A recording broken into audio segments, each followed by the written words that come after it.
CBS News foreign correspondent Haley Ott is following the latest for us from Tel Aviv. So, Haley, Israel's military has been stepping up their retaliation against Hamas. What is the situation like where you are right now? Well, first, I just want to say, apologize if I have to leave this shot at any point during our conversation. There have been a number of sirens, and we've had to go to shelters. So if that happens, I'm sorry.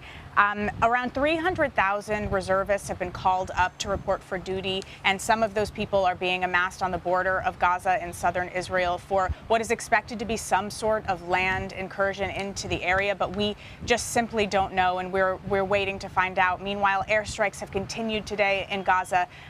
Casualties are over 750 Palestinians there. We've learned today that over 900 Israelis were killed in that attack on Saturday. So the death toll continues to rise as this war continues today.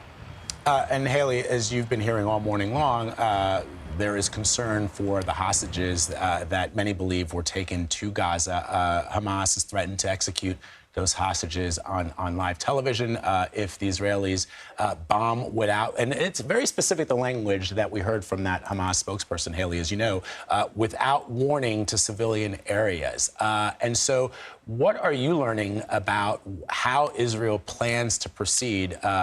Because as you just perhaps heard with the spokesperson for the State Department, everybody is supportive of Israel's right to defend itself and to decimate Hamas in order to ensure that something like this never, ever happens again. But there is a humanitarian side to this story, and the humanitarian side doesn't just include those people in Gaza who are innocent civilians, but also now Americans and innocent Israelis who are held hostage. Yes, I think as Israel ramps up its response to Saturday's attack, there is concern that those hostages might find themselves alongside Palestinian civilians in Gaza who potentially could become collateral damage. Gaza is one of the most densely populated places in the world. There are over 2 million people there.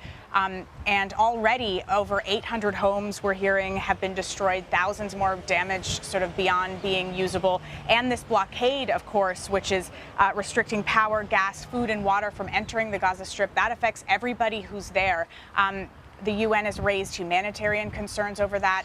That affects civilians in Gaza and potentially those hostages as well, which is something I'm sure that officials are keeping in mind as they do whatever they can to figure out how to deal with the hostage situation there.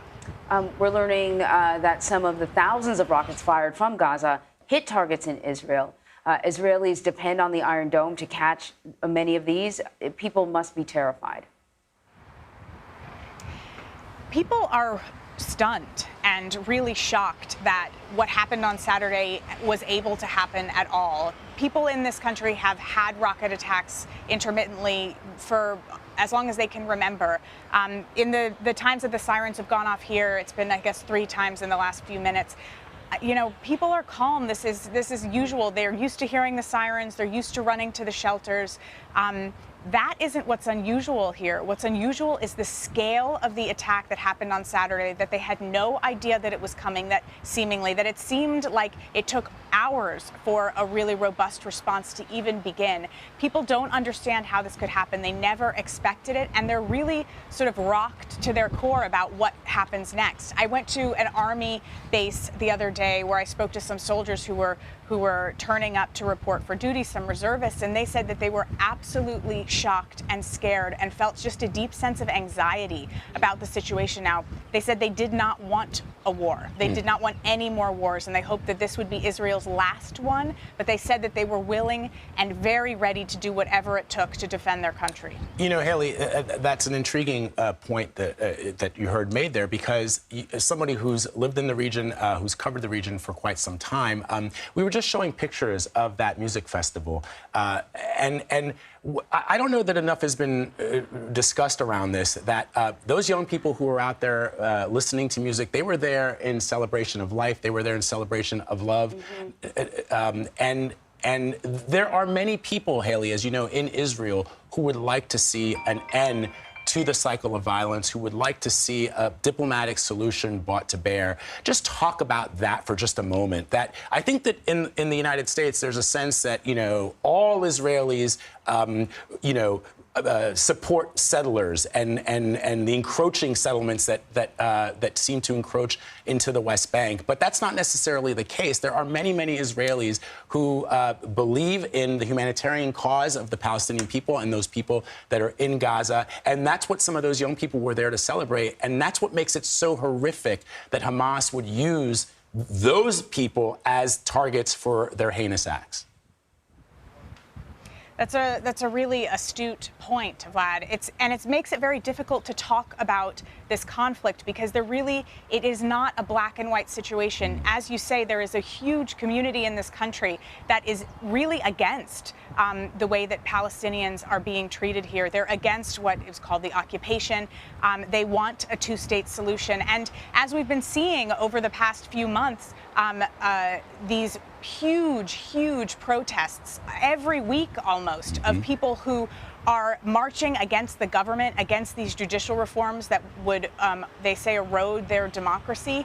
And, you know, a lot of these people are left in a place where they're not quite sure what to do. Obviously, they are supportive of their country, and the people that we've spoken to, that absolutely comes first. But there definitely is a conversation about, you know, what do we do moving forward? What is the answer here?